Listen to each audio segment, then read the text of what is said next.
بسم الله الرحمن الرحيم يا أيها الذين آمنوا لا يسخر قوم من قوم عسى أن يكونوا خيرا منهم ولا نساء من نساء عسى أن يكن خيرا منهم ولا تلمزوا أنفسكم ولا تنابزوا بالألقاب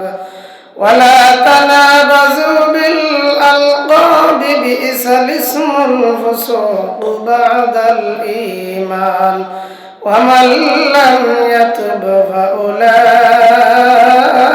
هم الظالمون.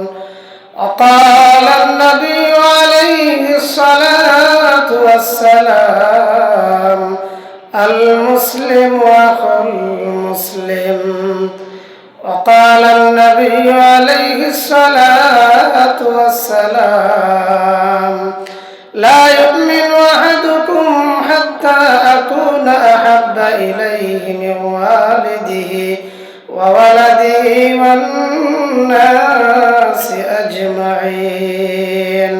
وقال النبي عليه الصلاة والسلام إن لهذه القلوب تصدأ كما يصدأ الحديد إذا أصابه الماء. قيل وما جلاؤها يا رسول الله؟ قال كثرة ذكر الموت وتلاوته